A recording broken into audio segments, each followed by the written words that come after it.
Fala, galerinha que vai fazer a prova para o 6º ano do Colégio Pedro II no Rio de Janeiro. Esse vídeo é para falar sobre o edital de língua portuguesa. O edital está dividido em 3 partes. Redação, já tem vídeo lá no canal falando sobre isso. E 2 partes que pegam os conteúdos de língua portuguesa. A parte 1 é sobre compreensão textual. A parte 2, análise e reflexão linguística. Hoje a gente vai desvendar o que significa essa primeira parte, o que você precisa estudar para ela. Eu sou a professora Gisele Araújo e vou te ajudar nisso. Número 1. Ler e compreender textos verbais e não verbais, literários e não literários. O que significa isso? Textos verbais, aquele que tem palavras, sejam elas faladas ou escritas. Textos não verbais são só imagens. Então não tem diálogo, não tem narrador, não tem nada escrito. A gente entende o texto através das imagens. Textos literários e não literários. Literários, a gente vai ter linguagem pessoal, subjetiva, envolve emoção, muita linguagem figurada, né? Plurissignificativa, ou seja, dá para interpretar de mais de uma forma. Exemplo, poemas. E o texto não literário? É aquele texto que tem uma linguagem mais clara e objetiva, tá? Não dá para ficar interpretando de diversas formas, ele vai direto ao foco. Um exemplo disso seria notícia, ok? Número 2, identificar e comparar características de diferentes gêneros textuais. Eu indico que você pesquise as características de poemas, crônicas, fábulas, ok? O edital não nos diz exatamente quais serão os gêneros cobrados. Você precisa saber um pouquinho de cada, para que na hora da questão você consiga identificar e responder certinho. Item 3 do edital, localizar informações explícitas em um texto. Como é que eu faço para isso, professora? Treinar leitura e interpretação textual, ok? Não tem outro jeito, tem que se habituar a ler e fazer muitas questões de interpretação. Item 4, identificar relações entre partes de um texto e os recursos utilizados para o estabelecimento dessas relações. Como é que você vai fazer? Treinar pronomes relativos, anáfora e catáfora, tá? Todas as formas de retomar o que foi dito, de fazer referência ao que ainda será dito. Só para deixar já explicadinho o que é anáfora e catáfora. A anáfora, eu vou fazer referência ao que veio antes, ao que já foi dito no texto. Vou retomar de uma outra forma sem repetir a mesma palavra. Catáfora, eu faço referência a algo que ainda vai ser explicado lá na frente. Então, ainda não foi dito no texto, vai ser explicado ali na frente, mas eu consigo já fazer uma referência. Isso se chama catáfora. Item 5, distinguir um fato de uma opinião relativa. O que é isso? Vamos entender. Fato é um acontecimento, uma ocorrência. Opinião é pessoal, é a sua maneira de pensar, o seu ponto de vista.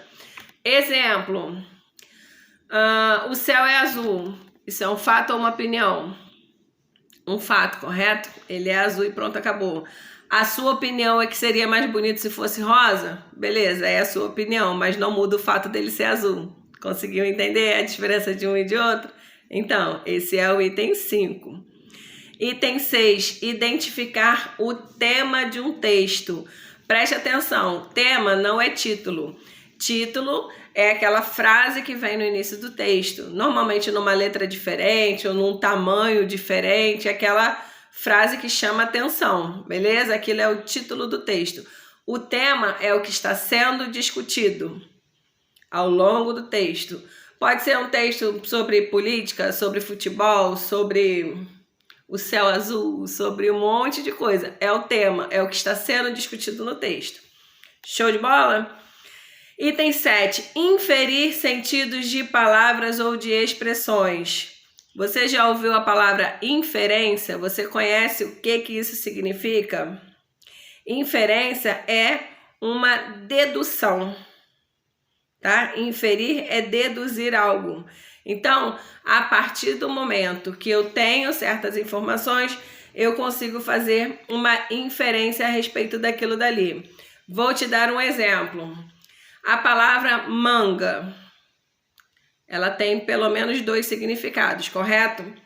Se eu digo que a minha camisa é de manga, tem como inferir, deduzir que eu estou falando de uma fruta? Não.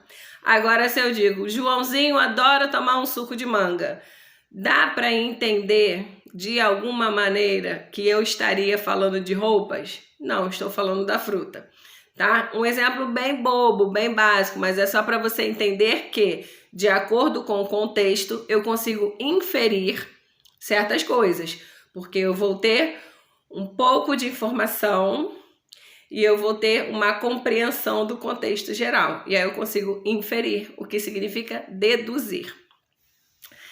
Item 8. Inferir uma informação implícita. Implícita em um texto. Então tem a ver com o item 7. Percebe que os dois falam sobre inferir? O 7 vai inferir o sentido de palavras ou expressões. Algo mais solto, vamos dizer assim. Inferir uma informação implícita no texto, eu preciso compreender o texto de maneira geral para deduzir alguma coisa que esteja sendo perguntada a respeito desse texto. Ok? Mas eles têm uma correlação. E o item 9, identificar recursos de expressividade artística em textos literários. O que eu indico nesse item? Perceba que o edital não nos dá muitos detalhes de quais serão os recursos cobrados.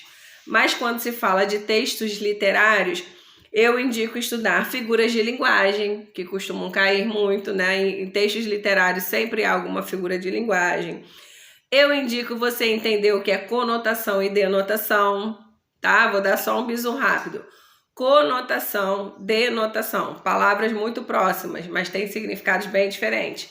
Grava aqui, C de criatividade, D de dicionário. O que quer dizer isso? Se a frase está escrita no sentido denotativo, significa que a gente tem que levá-la ao pé da letra. Está no sentido denotativo, é o sentido do dicionário, tá? Então, se eu digo alguma coisa no sentido denotativo, por exemplo, o cachorro do meu vizinho está solto na rua. É o cachorro mesmo, aquele bichinho que faz au-au. No sentido conotativo, eu poderia dizer que o cachorro do meu vizinho é uma fera. Uma fera teria o sentido de que ele é bravo, né? Que ele é estressado, vamos dizer assim. Então seria o sentido conotativo, o sentido criativo, o sentido figurado da coisa, tá? Outra coisa que eu indico estudar para entender melhor os textos literários seriam os gêneros literários.